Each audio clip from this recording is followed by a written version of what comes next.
మన ప్రభువును రక్షకుడైన క్రీస్తు పరిశుద్ధ నామమున ప్రియమైన సంఘం ప్రియమైన బిడ్డ మన ఉదయకాల సమయం నేను ఒక ధ్యానిస్తానుగా ప్రార్థన చేసుకున్న ప్రార్థన కృపగల తండ్రి దయగల మేసైనా ఎట్లైన వందనాలు స్తుతులు స్తోత్రం గతించిన రాత్రి అంటే లేఖను కాపాడి సంరక్షిస్తున్నాయి మన ఉదయకాల సమయం సజ్జల లేఖను చేసి ప్రార్థిస్తుండగా వాక్యమైన వాక్యంలో నాతో మాతో మాట్లాడి మీరే మహిమ గంట ప్రభావాలు పొందిన తెలుసునాం తండ్రి ప్రియమైన సంగతి దాని బిడ్డ నేను ఏర్పాటు చేయండి వాక్య భాగం అపోస్తులైన పౌలు సభ్యులకు రాసిన పత్రిక 10వ అధ్యాయము 26 నుంచి 31 వచనాలు ధ్యానం చేసుకున్నాం. అపోస్తులైన పౌలు సభ్యులకు రాసిన పత్రిక 10వ అధ్యాయము 26 నుంచి 31 వచనంలో విధంగా రాయబడింది. మనము సత్యమును గురించి అనుభవ జ్ఞానము పొందిన తరువాత బుద్ధిపూర్వకముగా పాపం చేసిన ఎడల పాపములకు బలి ఇకనో ఉండదు గాని న్యాయపు తీర్పునకు భయముతో ఎదురు చూచుటయు విరోధులను దహింపబోవు తీక్షణమైన అగ్నియు నికమే ఉండను. పౌలు హెబ్రీ సంఘానికి పత్రిక రాస్తూ బుద్ధిపూర్వకంగా చేసిన పాపములకు తీర్పు అంటున్నాడు. అంటే తెలిసి కూడా పాపం చేసి దేవునికి దుఃఖమును ఆయాసమును కలిగించే పరిస్థితులు ఏవైతే ఉన్నావో వాటి విషయంలో దేవుని యొక్క ఉగ్రత అనగా క్షమాపణ పొందవలసిన స్థితి నుంచి మనము దేవుని యొక్క ఉగ్రతకు గురయ్యే పరిస్థితులు. కాబట్టి బుద్ధి జ్ఞానములు ఆయన ఎందుకు సర్వసంపదలు గుప్తమైన కాబట్టి మేలైనది చేపట్టుటలో వాక్యమును అనుసరించి వాక్యానుసారంగా జీవిస్తూ విశ్వాసంలో కట్టబడుతున్నప్పుడు దేవుని మాటలను బట్టి పౌలు ఇక్కడ చెప్తున్నాడు, మనము సత్యమును గురించి అనుభవ జ్ఞానం పొందిన తర్వాత సత్యం అనగా వాక్యము క్రీస్తుని గురించి అనుభవ జ్ఞానం అనగా ప్రభువును తెలుసుకుని ఆయనతో జీవిస్తున్నప్పుడు ఆ జీవన సంబంధమైన స్థితిని గురించి మాట్లాడుతూ తర్వాత బుద్ధిపూర్వకముగా పాపము చేసిన అంటే దేవుని యొక్క చిత్తాన్ని ఎరిగి సత్యాన్ని ఎరిగి వాక్యాన్ని ఎరిగి కూడా మళ్ళా మనం పాపం చేస్తే తెలిసి పాపం చేసే పరిస్థితి ఏదైతే ఉందో దాన్ని గుర్తు చేస్తూ బుద్ధిపూర్వకముగా పాపం చేసిన ఎడల పాపములకు బలి ఇకనో ఉండదు అంటే పాపానికి బలి ఉండదు అంటే ఏంటి? మరలా తిరిగి మనము పాపానికి చోటు ఇక క్రీస్తు రక్తంలో కడగబడిన మనము ఆయన యొక్క ఉన్నతమైన ప్రేమ నిలిచిన వారమై ఆ ప్రేమలో కొనసాగు వారమై ఉండాలి. కాబట్టి దాని యొక్క పని అనగా ఏదైతే దేవుడు వాక్యధారిగా శరీరధారిగా మన మధ్య నివసించి మనలో తన మాట చేత ఉపదేశము చేత స్థిరపరిచి బలపరిచి దీవింపజేశాడో ఆ విషయాలను ఇక్కడ పౌలు ప్రస్తావిస్తూ అంటున్నాడు. జ్ఞానము పొందిన తరువాత బుద్ధిపూర్వకముగా పాపము చేసిన పాపములకు బలి ఇకను ఉండదంటున్నాడు. తెలిసి పాపం చేస్తే దానికి ప్రాయశ్చిత్తం ఉండదు అనే విషయాన్ని గుర్తు చేసి న్యాయపు తీర్పులకు భయముతో ఎదురు చూచుటకు అంటారు. అంటే న్యాయపు తీర్పు అనగా దేవుని ఎదుట దేవుని సముఖమందు మనం నిలవబలవలసిన స్థితి ఉన్నది. కాబట్టి ఆయన ధవల సింహాసనం ఎదుట మనం నిలిచినప్పుడు ఆ పరిస్థితిని పౌలికడ ప్రస్తావన చేస్తూ అంటున్నాడు.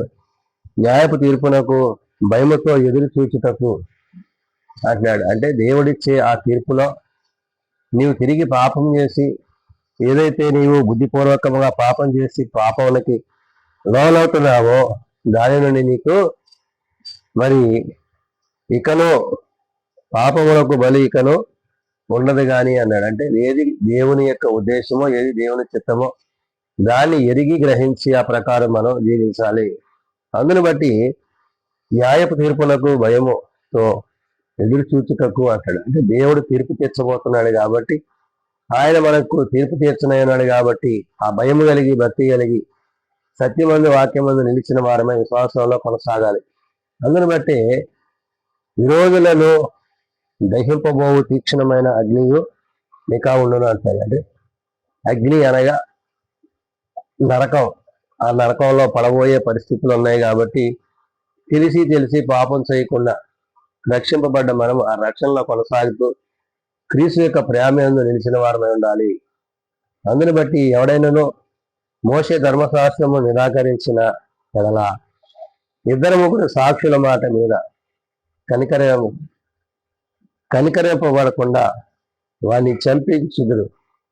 ఇట్లుండగా దేవుని కుమారుని పాదములతో త్రొక్కి తాను పరిశుద్ధపరచబడుటకు సాధ్యమైన నిబంధన రక్తము అపవిత్రమైనదిగా ఎంచి కృపకు మూలమగు ఆత్మను తిరస్కరించిన వాడు ఎంత ఎక్కువైన దండనకు పాత్రుడిగా ఎంచబడును అని మీరు తోచున్నదంటే, అంటే నీ పాపాలు, నీ అతిక్రమాలు, నీ దోషాలు దేవుని ఎదుట కనబడే స్థితిని దేవుని ఎదుట నీవు ఒప్పుకున్నప్పటికీ తిరిగి మళ్ళా నీవు తెలిసి బుద్ధిహీనమైన పనులు చేయొచ్చు. మరి శరీరానుసారంగా, లోకానుసారంగా, ఆత్మానుసారంగా చేసే పనులు ఏవైతే ఉన్నాయో వాటిని గురించి పౌలు చెప్తున్నాడు. కాబట్టి బుద్ధి జ్ఞానములు సర్వసంపద ఆయన గుప్తమైనవి. కాబట్టి దేవుని యొక్క చిత్తంలో, దేవుని యొక్క ఉద్దేశాల్లో మనం ఏమై ఉండాలో చెప్తూ, ఎవడైనాను మోషే ధర్మశాస్త్రము నిరాకరించిన ఎడల ఇద్దరు ముగ్గురు సాక్షుల మీదట అంటాడు. అంటే మోషే ధర్మశాస్త్రాన్ని తిరస్కరించిన, దాన్ని తోసివేసిన, ఆ ధర్మశాస్త్రానుసారంగా నడుచుకోకపోయినా కనికరింపకుండా వాణ్ణి చంపించుదురు అంటున్నాడు. అంటే ధర్మశాస్త్ర విరోధమైన పనులు చేశావు కాబట్టి నువ్వు మరణపాత్రుడు అనే విషయాన్ని గుర్తు చేసి, ఇట్లుండగా దేవుని కుమారుని పాదములతో త్రొక్కి తాను పరిశుద్ధపరచబడుటకు సాధ్యమైన నిబంధన రక్తము అపవిత్రమైనదిగా పెంచి అంటాడు. అంటే కుమారుని చేత, కుమారుని ద్వారా రక్షింపబడ్డ మనము మరి ఆయన యొద్ద మనకు ఏదైతే అనుగ్రహింపబడుతున్నదో అనుగ్రహింపబడిన దాన్ని మనం పొందుకునే వారిగా ఉండాలి తప్ప ఆయనకు కోపమును, దుఃఖమును పుట్టించే స్థితిలో మనము ఉండకూడదనే విషయాన్ని పౌలు ప్రస్తావన చేస్తూ అంటున్నాడు.